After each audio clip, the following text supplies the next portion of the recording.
저도 참 방송 일이 파란만장해요. 저를 다 방송에서 강제 하차시켜버렸어요. 그 당시에는 그렇게 생각을 했던 것 같아요. 모든 건 끝났다. 사람에 대한 불신이 생겨버렸던 것 같아요. 관악산에 있는 절로 들어가서 6년 정도를 기거를 했죠. 매우 안 좋았어요. 바늘 위에 종이 한 장 올려놓은 느낌이에요. 내가 술 먹고 인생이 거의 끝나가는 상황에서도 이것만은 놓고 싶지 않다. 그게 네. 더라고. 여러분도 그러지 않으세요? 잠깐 기를 의심했습니다. 네, 여러분 안녕하세요. 806 초대석입니다. 오늘은 비보이, MC, 교수, 번역가, 해설위원, 운동선수, 국제심판까지 무려 10개의 직업을 가진 만능인이시죠. 유퀴즈 언더블럭에서는 십잡스라는 이름으로 불려서 더욱더 화제가 된 배우 박재민님 모셨습니다. 반갑습니다. 반갑습니다. 안녕하세요. 네, 박재민입니다. 네, 최근에는 책을 내셔서 또 작가라는 네. 타이틀이 추가가 됐는데 오늘은 제가 작가님으로 불러도 괜찮을까요? 아, 네, 감사합니다. 네, 아직 생소하고 좀 어색하지만 네. 네, 오늘은 이 책을 그럼 간단하게 소개하면은 어떤 내용인가요? 에세이입니다. 에세이고 직업적으로 그렇게 10개를 가져야겠다, 여러 개를 해야겠다 그런 생각을 가져본 적은 없었거든요. 네. 근데 유퀴즈에 나가서 재석이 형이 그렇게 잡아준 게 사실 계기였어요. 저도. 아, 그래요? 그 전까지는 제가 직업이 많다 이게 부각된 적도 없었고 재석이 형이 십잡스네라고 하면서 유퀴즈에서 작가님들과 함께 그런 걸 포장을 해주니까 집중을 못하는 사람, 몰입을 못하는 사람이었던 사람이 오히려 완전히 판이 뒤집혀진 거예요. 아, 직업이 10개인 사람, 뭐 골고루 잘하는 사람 이런 식으로. 그로 말미암아 제 스스로 돌아보는 에세이집이고 제가 여태까지 살아왔던 또 여러 가지 느꼈던 여러 가지 직업을 하면서 상반되는 상황에서 도출해낸 저만의 어떤 가치관들을 이제 뭐 소소하게 고등학생도 읽을 수 있는 수준의 책입니다. 네, 책 내용에서도 되게 인상적이었던 게 한편으로는 그런 재능이 많은 게 감사할 일이지만 또 네. 그렇기 때문에 불안하고 두려웠다는 것도 되게 얘기가 많이 있었거든요. 네, 네. 그러면은 어떤 부분이 특히나 학창 시절에 남들 취직해야 될 때 난 취직 아니었고 남들이 입시 준비할 때 좀 늦게 준비하셨잖아요. 그렇죠. 슬로우 스타터라고 네, 얘기를 하셨는데 네. 가장 여러 가지 재능을 가진 사람으로서 두렵고 불안할 때는 어떤 때였나요? 아마 대표님도 비슷한 고민을 하셨을 거고 지금 영상을 보시는 분들도 비슷한 고민을 하시는 분들이 굉장히 많을 것 같아요. 제일 불안할 때는 선택을 못할 때가 제일 불안해요. 하나를 내가 하겠다고 결정을 해본 적이 없잖아요. 되게 애매하게 이걸 내가 잘하는지도 모르겠고 여러 개를 다 하려고 하니 주변에서는 평가가 정말 너무 혹독하고 그렇게는 못 산다. 그러니까 시간은 하루하루 흘러가고 여전히 이 중에서 선택을 하나를 하면 나머지 게 너무 아까울 것 같고 그러다 보니까 어느 날 보니 30대 초반 중반이 되어 있고 친구들은 다 뭐 과장급으로 승진했고 뭐 연봉이 얼마다 뭐 학교에서 이런 얘기 나오고 선택에 대한 두려움이 제일 컸던 것 같아요. 제일 두려웠던 선택이 어떤 건지. 그 MBTI 보면 이제 P거든요. 네. 계획이 없어요. 제가 무계획 경제라 계획을 갖고 사는 사람이 아니어가지고 여태까지 선택이 두려웠다고 하지만 크게 인생이 망가질 정도로 두려웠던 적은 없는 것 같아요. 그냥 뭐 여러분들 그러지 않으세요? 그냥 해보고 뭐 안 되면 그게 선택이 잘못돼서 내가 이게 잘못됐다고 생각해 본 적은 없어요. 뭔가 선택은 괜찮았는데 과정이 뭐가 좀 잘못됐었나? 아니면 더 크게는 이게 지금 잘못됐다고 생각을 안 하는 성격이긴 해요. 이게 지금 뭐가 예를 들어 방송이 폐지가 됐어. 네. 그러면 내가 그때 뭘 잘못해서 폐지가 됐나? 이런 생각을 좀 안 해봤어요. 아, 그래요? 그냥 폐지가 될 때가 됐으니까 폐지됐겠지 뭐. 뭐 캐스팅이 불발됐어. 안 될만 하니까 안 됐겠지 뭐. 네, 방송 폐지도 그렇고 근데 학교에서 네. 수업까지 다 같이 개설을 했는데 네. 그게 폐지됐을 때는 좀 마음에 좀 타격이 있었다 그렇게 써있더라고요. 그렇죠. 제가 대학의 교수로 학과장으로 있었는데 좀 납득하지 못할 만한 이유로 학교에서 갑자기 계약이 이제 해지가 됐어요. 수업 평가도 항상 뭐 최상이고 그랬었는데 그때는 상처가 굉장히 컸죠. 그거는 상처가 컸던 이유가 어떤 후회스러운 일이라기보다는 약간 육아랑 비슷하더라고. 이 교수를 해보니까 학생들을 가르치는 거 이혼당하는 심정이에요. 아, 진짜요? 네, 그러니까 양육권을 뺏긴 느낌이 이런 느낌일까? 그 정도였어. 그러니까 애들한테 끝인사도 못하고 해질당했는데 애들 뭐 편입 준비시켜줘야 되지, 학점 관리해줘야 되지, 뭐 실기 시험 준비해줘야 되지, 작품 짜줘야 되지, 인생 뭐 연애 상담도 해줘야 되지, 맥주 사줘야 되지, 밥 사줘야 되지, 커피 사줘야 되지, 막 할 게 너무 많은데 그게 딱 끊긴 거야. 내 인생에서 얘네만 쏙 빼가지고 딱 와, 그 상처가 네. 그래서 아직도 있어요. 근데 학생들하고는 지금도 사이가 좋아요. 네. 아, 계속 연락하고. 네, 애들 계속 오고 편입 상담 같은 것도 저한테 받고 제가 이제 무용과에 있었다 보니까 실기 시험 같은 것도 아이디어 같이 내주고. 그 가슴에 상처가 되는 일이 그 수업이 폐지된 것도 있었지만 책에 네. 보니까 진짜 돌아가면 다시는 하고 싶지 않은 후회될 선택도 하나 책의 내용이 있더라고요. 아, 있었죠. 네, 절에서 6년을 살게 된 사연. 그렇죠. 제가 절에서 6년을 살았습니다. 나눗솔로의 전시인이죠. 짝이라는 프로그램이 한창 인기가 많았던 시절이 있는데 제가 그때 연예인 특집 짝이 있었어요. 연예인 특집 짝이 있었는데 그때 2012년도 2012년도죠. 그 당시에 이제 정말 탑 연예인 형들 누나들하고 같이 나갔죠. 어떤 분들이 나오셨어? 그때 뭐 토니안 형, 그다음에 뭐 노우진 개그맨 형님, 네, 그다음에 간미연 누나, 베이비복스의 뭐 권민중 누나 이런 식으로 있었는데 저는 이제 뭐 막내 중에 막내로 나갔었는데 그 당시에 사실 분위기는 그냥 예능이었어요. 저희끼리는 사실 실제 막 이걸 만나서 결혼한다 그런 게 아니에요. 그런 분위기는 전혀 아니었고. 네. 짝은 그런 분위기를 표방했지만 저희끼리는 사실 굉장히 이제 MT온 느낌 오히려 다른 예능처럼 사실 그 중에는 솔로가 아닌 분들도 있었던 걸로 저는 알고 있고 근데 이제 뭐 다들 자유로운 분위기였는데 방송이 녹화되고 나서 이제 저는 전 여자친구랑 다시 그 당시에 만나던 분이랑 네. 이제 재결합을 했었는데 그거를 친한 친구한테 얘기를 했는데 그 친한 친구분이 기자였어요. 네. 그거를 이제 대서특필을 하는 바람에 진짜요? 약간 사람에 대한 되게 불신이 생겨버렸던 배신감. 것 같아요. 네. 뭐 지금 생각해보면 큰일이 아닐 수도 있지만 그래서 그 당시에 제가 잘 알던 절로 관악산에 있는 절로 들어가서 6년 정도를 기거를 했죠. 완전히 주소도 거기로 옮기고 진짜요? 네, 완전히 거기서 살다가 또 이제 몇 년 지나고 나서는 이제 본가랑 좀 왔다 갔다 하고 그러다가 2018년에 이제 완전히 나오고 근데 대표님께서 말씀하셨던 것처럼 다시는 안 할 선택이냐? 그렇지는 않은 것 같아요. 그래요? 네, 제가 책에도 그런 식으로 적긴 했는데 다시는 안 할 선택은 아니고 그 당시에는 아픈 선택이긴 했지만 저는 만약에 그 당시를 다시 돌아가도 그 선택을 할 것 같아요. 어떤 왜요? 선택? 그 방송에 나가는 선택? 친구한테 얘기하는 선택. 왜냐하면 그 선택으로 말미암아 저는 엄청나게 많은 교훈들을 얻고 많은 상처를 얻었지만 치유를 해서 더 굳은 살이 생겼고 그러니까 상처가 상처로 끝나는 거는 사실 없다고 봐요 저는. 상처는 항상 상처는 상처로 끝나지 않는다. 그렇죠. 상처는 항상 회복을 하죠. 그리고 그러네요. 예. 흉터가 남죠. 그 흉터는 저는 교훈이라고 보거든요. 그래서 만약에 2012년에 딱 그 시절 돌아가서 나 박재민 딱 앞에 있어. 12년 전 박재민이. 근데 캐스팅이 왔는데 오케이를 할까 말까 고민하고 있어. 저는 가만히 있을 것 같아요. 해라. 더 아파라. 어차피 너는 극복할 거고 배울 거고 거기서 많은 걸 얻을 거기 때문에. 그래서 저는 나쁘지 않았던 선택이었다. 그 당시엔 아팠지만. 책에서도 넬슨 만델라 인용을 하시면서 네. 나는 지지 않는다. 네. 이거나 배울 뿐이다. 그렇죠, 그렇죠. 쓰셨더라고요. 네, 네. 되게 좋아하는 멘트예요. 넬슨 만델라가 실제로 했던 얘기 중에 하나인데 지는 걸로 끝나면 그 이야기의 끝은 그냥 새드 엔딩이죠.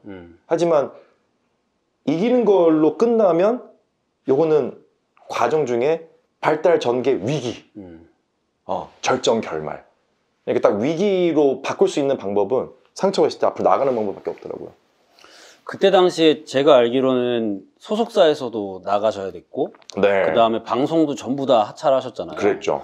사실 지금 와서 이제 상처가 좀 아물었으니까 얘기할 수 있지만 당시에는 진짜 힘드셨을 것 같아요.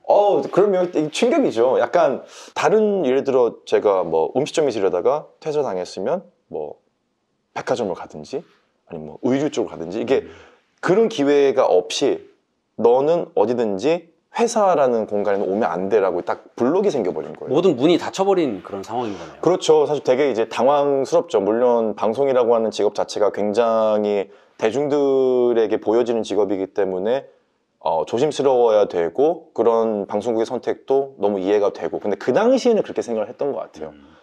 돌아갈 곳이 없다. 그렇다면 이제 모든 건 끝났다. 근데 그때 당시 생각했던 그 판단들의 결론은 그거였죠. 그 당시에는. 지금은 그렇게 생각하지 않습니다.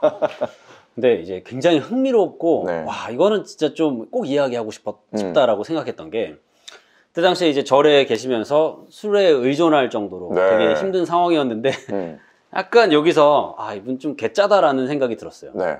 내가 술 먹고 인생이 거의 끝나가는 상황에서도 이것만은 놓고 싶지 않다. 그게 네.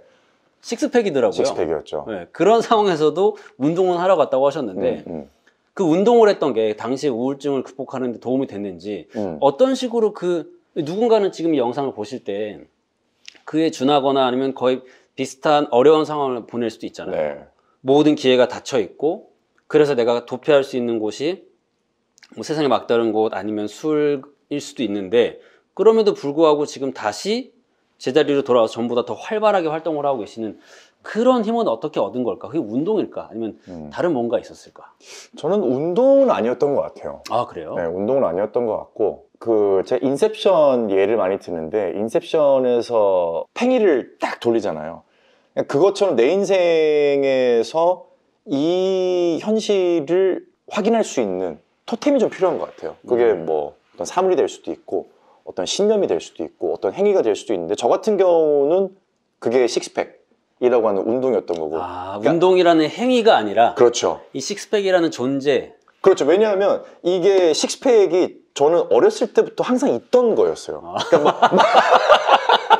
그러니까 이 식스팩이 그런 분들 있잖아요. 예를 들어 잠깐 기를 의심했습니다.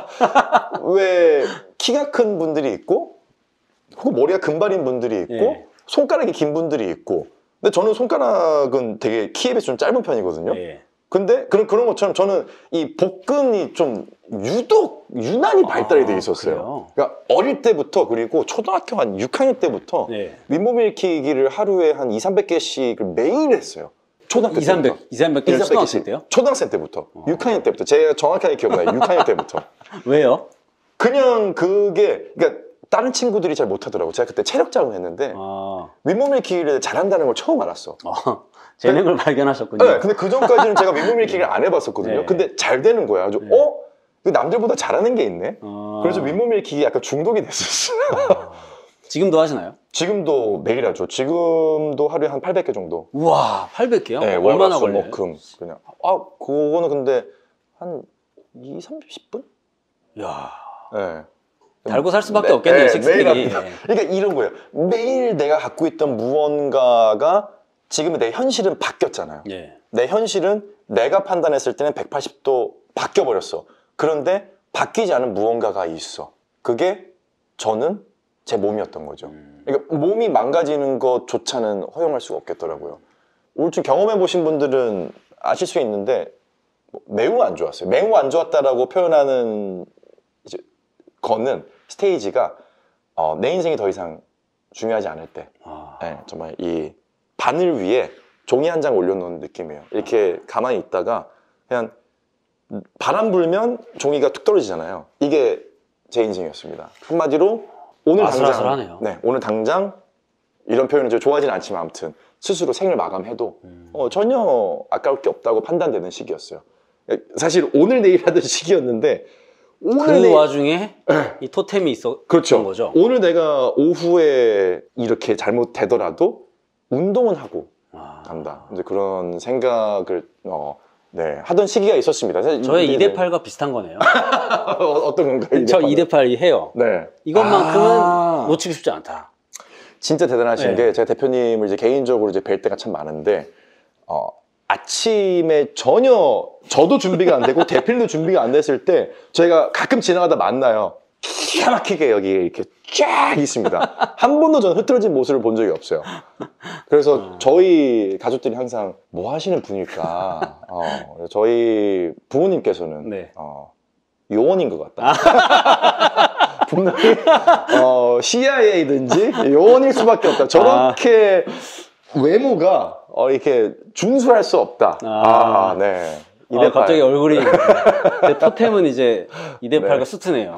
아무리 우울하고 물적해도 저도 이렇게 입고 있는 것만큼은 그러고 보면 저도 아내한테 나는 무조건 당신보다 먼저 갈 건데 내가 가면 혹시라도 머리가 흐트러진 상태면 그리고 만약에 머리가 없으면 가발이라도 씌워라. 그리고 수트를 입고 가겠다. T세요? 그게 뭔지 잘 몰라요. 제 MBTI를 잘 몰라서. T신 것 같은데 먼저 간다는 얘기를 그렇게 편안하게 그거 큰일 납니다. 네, 그래도 아내보다는 제가 먼저 간다. 아닙니다. 여러분, 여러분, T이신 여러분들, 이렇게 하면 결혼 생활이 힘들어집니다. 어떻게 되냐고요? 네, 이렇게 하세요. 여보, 우린 같이 가야지. 당신보다 내가 먼저 안 갈 거야. 그리고 당신이 가면 나도 따라갈 거야. 애들한테 이야기해놔야겠네요. 그렇게 얘기하셨군요. 네. 그렇게 아슬아슬했던 생활을 어느 순간에는 마감을 하셨을 거잖아요. 네, 다시 네. 그 절로부터 벗어나서 다시 일상으로 돌아오셨을 텐데 그건 어떻게 계기가 있었나요? 일단 극복하려고 하는 의지가 있었던 것 같아요. 그 와중에도? 네. 매우 심한 단계더라도 이 심한 단계가 굉장히 고통스러워서 극복을 하고자 하는 이유가 있고, 이 자체가 이미 너무 무너져 버려서 오히려 나를 깊게 끌고 가는 또 단계가 있어요. 근데 이 단계를 제 스스로를 계속 밑으로 끌고 가는 단계가 있었는데, 그 단계에서 제가 어느 순간인가는 물 밖으로 나가고 싶더라고. 막 숨이 막혀오고 이렇게는 못 살겠어. 나가야겠어. 나가려고 했는데 이제 그 단계가 되면 또 문제가 뭐냐면, 우울증이라고 하는 게 사실은 뇌의 어떤 기능적인 손상이거든요. 기능적인 손상이 있다 보니 회복을 하는데 뭐 약도 먹어야 되고 좀 치료가 필요해요. 의지가 있는데 몸이 안 따라오는 몸이 거죠. 안 따라오는 거야. 마음이 안 따라오는 거예요. 의지가 있는데 감정이 안 올라와. 의지가 있는데 어떤 열정이 다시 또 올라오지는 않더라고요.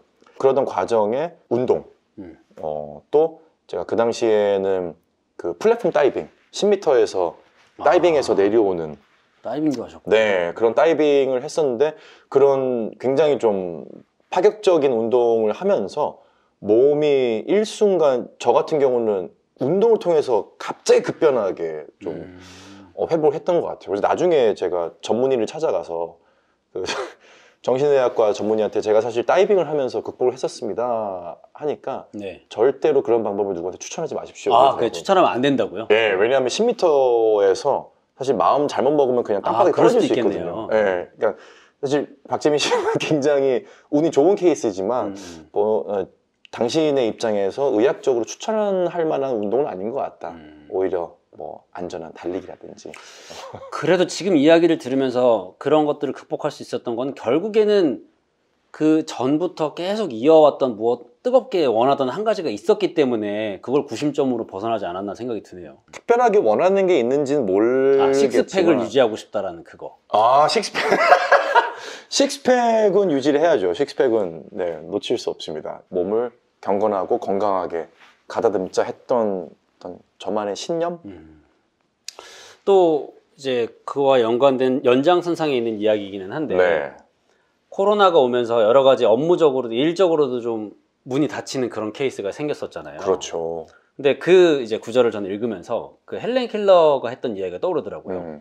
인생에서 문이 하나 닫히면 다른 곳에 문이 열린다. 네. 그런 맥락이 이야기였는데 그게 이제 어떤 식으로 발현이 됐나 보니까 2009년도에 그 국제심판 자격증을 네, 본의 네. 아니게 따게 네. 되신 거잖아요. 네. 근데 그게 나중에 올림픽, 어떤 올림픽이었나요? 처음 했던 하게 건 되신 평창 동계올림픽이었죠.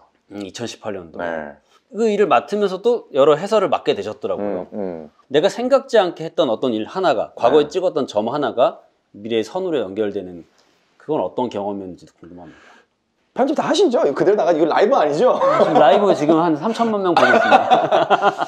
그러니까 2017년에 제가 방송을 열심히 하고 있던 와중에, 그러니까 저도 참 방송 이 일이 좀 약간 파란만장해요. 파란만장하죠. 네, 소속사랑 그때 좀 문제가 있었던 게, 소속사에서 어떤 분께서 저를 다 방송에서 강제 하차시켜 버렸어요. 강제로요?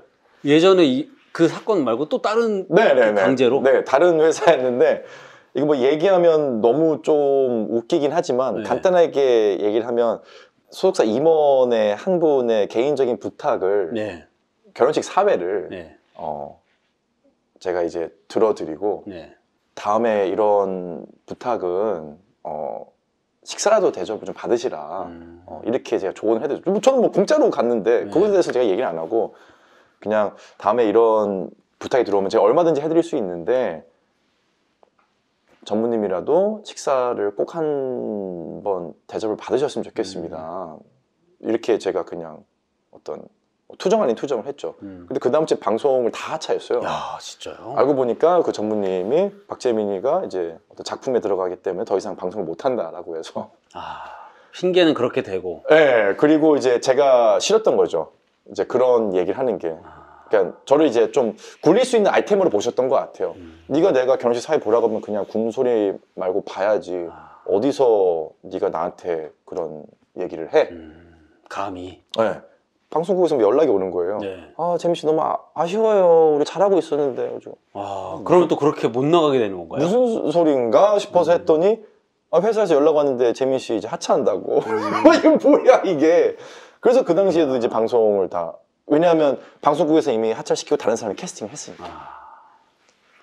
그래서 야 이거는 안 되겠다. 방송 일은 이제 못 하게 되겠구나. 겨우 다시 이제 하게 되었는데. 네, 그래서 오케이 이제는 어떻게 보면 다른 쪽으로 가야 되나 보다. 네. 그런데 그때 이제 2018년에 아는 선배가 저 과 선배님이 KBS에 혹시 해설을 해볼래?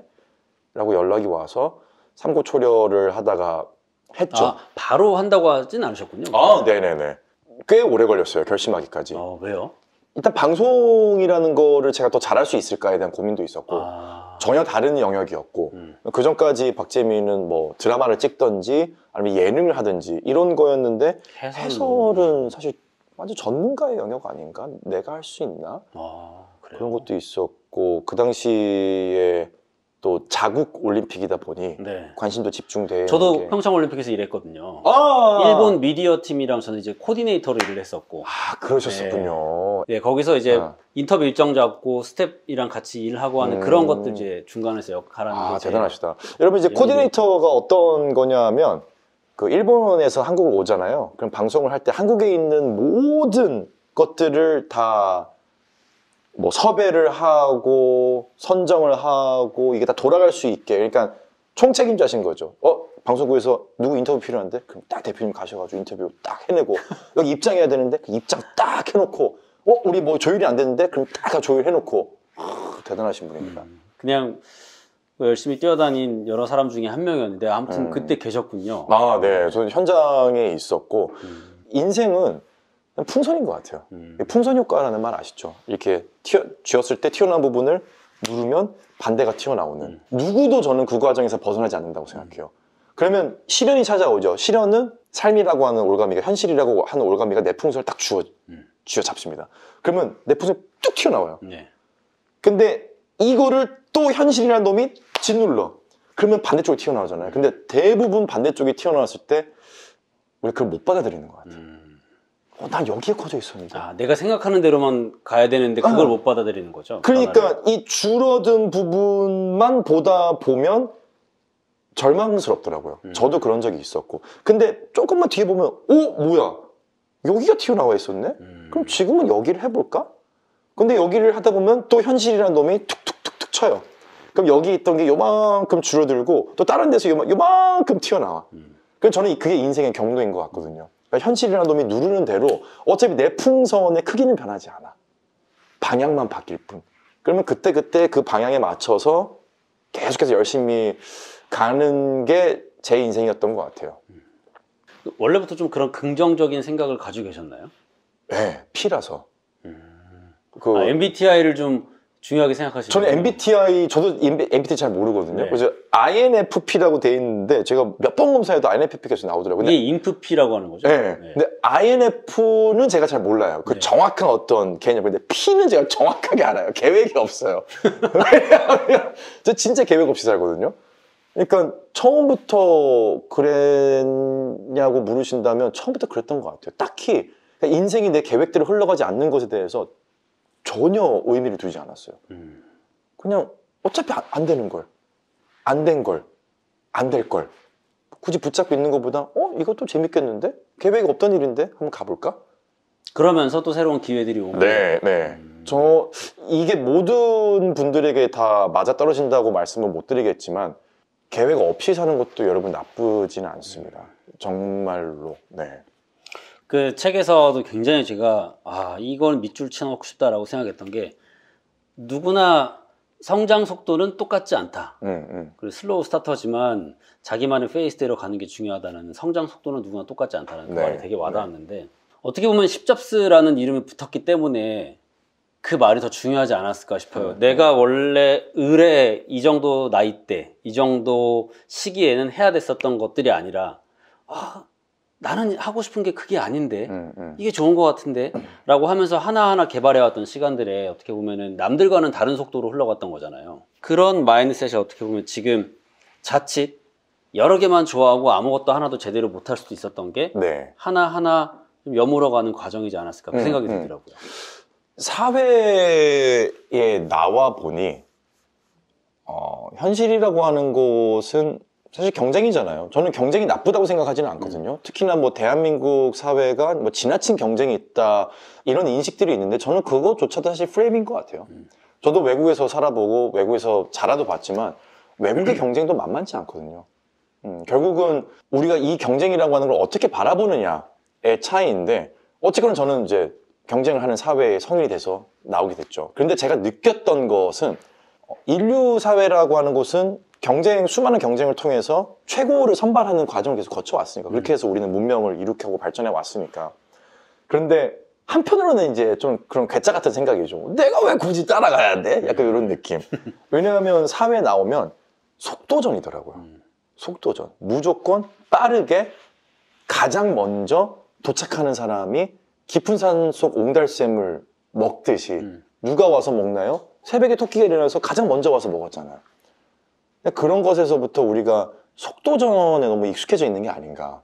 그런데 제가 한번 좀 증명을 해보고 싶었어요. 빠르게 안 가도 올바른 방향으로만 간다면 기회가 올까? 물론 저도 그러한 성향 때문에 그 길로 간 거고 선택이라기보다는 그냥 그렇게 되어버린 게 더 크겠지만 이 길이 맞다고 믿고 꾸준히 가다 보면 늦게라도 기회가 올까?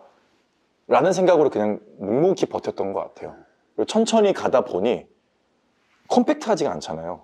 이렇게 밀도가 높지 않다 보니까 이 밀가루 반죽 사이사이의 틈에 다른 반죽을 껴넣을 수 있는 기회들이 생기더라고요. 그러니까 천천히 갈지언정 어설프게 가진 않았었어요. 할 거면 제대로. 네, 할 거면 제대로. 길게 늘어뜨렸을지언정 그 안에 여러 가지를 꽉꽉 채워넣으면서 속도는 굉장히 늦은 슬로우 푸드였지만 밀도는 굉장히 가득 찼다고 저는 생각을 하거든요. 영양가도 높고 네, 완성도 높은 맛있는 음식이. 그렇죠. 넣을 수 있는 거 계속 넣는 거죠. 아직 음식이 아직 완성이 안 돼서 아직도 굽고 있어. 근데 가다 보니까 장에 새로운 재료가 수입이 됐대. 이거 해볼까? 그것도 뿌려보고 또 가다가 누가 또 선물로 뭐 호박을 줬어. 우리 이번에 뭐 호박했어. 호박도 넣어볼까? 그러니까 정체불명의 음식이 만들어지긴 했어. 그런데 그 정체불명의 음식이 세상에 없던 음식인 것 맞죠? 새로운 개성. 그렇죠. 세상에 없던 음식을 만들어냈다. 그것에 대한 자부심은 좀 있어요. 그러면 지금 이 영상을 보고 계시는 분 중에 네. 작가님처럼 여러 가지 재능을 가지고 있어서 고민인 분들이 계실 텐데 네. 그 젊은 사람일 수도 있고 아니면 이미 한참 직장 생활을 하거나 사회 생활을 하고 있는 분일 수도 있는데 그런 분께는 어떻게 조언을 한번 해주고 싶으신가요? 우리는 태어날 때 다 누구나 주머니를 여러 개 달고 태어난다고 저는 생각을 하거든요. 그게 엄청나게 하나에 몰린 재능의 주머니일 수도 있고 예를 들어 우리가 너무나 다 좋아하는 뭐 김연아 선수처럼 피겨의 신 혹은 뭐 손흥민 뭐 이런 선수처럼 특출난 재능을 하나에 몰아서 갖고 태어나는 분들도 있고 혹은 저처럼 자잘자잘하게 여러 주머니를 갖고 태어난 분들도 있는 것 같아요. 그런데 자라면서 이 사회는 그런 주머니들을 떼어내라고 우리에게 계속 교육을 시키는 것 같습니다. 그걸로 돈 벌 수 있어? 돈 벌 수 없어? 그럼 일단 떼. 일단 떼. 하나를 몰아야 돼. 하나를 몰아야 돼. 근데 저는 그 주머니를 떼지 마시라고 말씀을 드리고 싶어요. 누구나 그 주머니가 있고 그 주머니에 물을 뿌리면 그 주머니가 빵빵해진다고 저는 생각을 하거든요. 그러니까 주머니를 떼면 기회조차 사라지는 거예요. 10년 뒤에라도 물을 뿌릴 수 있는 기회조차 사라지는 거예요. 그래서 저는 그런 말을 되게 안 좋아하는 게 야, 너 옛날에 뭐 기타 치지 않았어? 기타 관도 없어. 뭐 시간도 없고. 기타 관두는 게 아니에요. 기타 잠깐 쉬고 있는 거야. 너 얼마나 쉬었어? 10년 쉬었어. 20년 쉬었어. 쉬었다는 건 다시 할 수 있다는 거거든. 내 마음에 가진 문제거든요. 그만뒀어가 아니라 쉬고 있어. 그럼 언제든지 다시 복귀할 여지가 내 마음속에 남아있다는 거거든요. 그래서 여러분들도 혹시라도 여러 가지 좋아하는 것들이 있고 여러 가지 잘하는 것들이 있다면 물론 지금 현실 때문에 여러 가지를 동시에 다 할 수는 없을 수도 있어요. 저도 십잡스라고 하지만 이 10개의 직업을 다 동시에 하지는 않습니다. 시즌이 있어요. 겨울에는 스노보드 심판하고 네, 또 겨울이 아닐 때는 브레이킹 국제 심판하고 또 영화가 있을 때는 영화만 찍죠. 뭐 두세 달 다 그만두고 연극이 있을 때는 다 그만두고 연극만 하죠. 그러다가 방송이 있을 때는 또 방송을 하고 그러니까 돌아가는 시즌이 있거든요. 그런 것처럼 분무기로 돌아가면서 내 화분에 내 주머니에 물을 뿌려야 되는 것 같아요. 그러다 보니 여러분들도 하고 싶은 게 많고 재능이 많이 있다면 하나도 포기하지 말고 다 해보세요. 차근차근. 네, 그 씨앗이 조그만 나무의 씨앗일 수도 있고 그 씨앗이 단풍나무의 씨앗일 수도 있습니다. 네, 끝으로 공통 질문이 하나 있는데요. 네. 내 인생에 가장 큰 영향을 준 한 문장이 있다면 뭘까요? 와, 너무 많은데? 너무 많은데 제일 좋아하는 문장은 있어요. 뭐예요? 이 책에도 나오는 문장인데 국어로 의역을 하면 용기 내! 설사 용기가 안 나고 네가 겁을 먹었더라도 티내지 마. 아, 티내지 마. 아무도 몰라. 야, 그거 진짜 용기 되는 말이네요. 내가 겁을 먹을 때 보통은 어떻게 하시나요, 여러분들? 주변 얘기도 하고, 나 잘 안 될 것 같아. 좀 무서워. 근데 사실 그게 내 겁을 더 강화시키거든요. 키우는 거죠. 겁을. 키우죠. 더 단단해져. 그러니까 내가 말을 하는 순간 이 겁이 진짜가 돼버려요. 근데 가만히 있는 사람들 있잖아요. UFC 선수들. 솔직히 안 무서울까? 아니죠. 그러니까 이 앞에 챔피언이 있어. UFC 예를 들어 뭐 무적의 챔피언이 있어. 무패 무적의 챔피언이 있어. 이 사람을 내가 맞대응을 하는데 안 무서울까? 맞으면 아픈데 무섭겠죠. 하지만 UFC 선수들은 절대 티내지 않습니다. 쳐다보죠. 쳐다보고 불안하고 무섭지만 기자회견하다가 마이크 던지고 싸우잖아요. 그거 왜 그러겠어요? 오히려 무서우니까. 저는 그렇다고 생각을 하거든요. 근데 보는 사람들은 와 진짜 깜따고 대단하다. 무서운 거 굳이 티낼 필요는 없더라고요. 그러니까 안 무섭지만 그냥 그런가 보다 하고서 가면 되더라고요. Keep calm and carry on이네요. 그렇죠. 네. 그렇죠. 진짜 아마 대표님도 뭐 개인적으로 무서운 일도 참 많았을 거고 또 아이를 키우는 거, 아이를 낳는 거, 또 지금 대표님도 워낙 일을 다양하게 하셨기 때문에 섹터를 전환할 때마다 참 무서우셨을 텐데 여기까지 온 거는 사실 뭐 무섭지만 그냥 가는 거잖아요. 가는 거죠. 그냥 가는 거죠.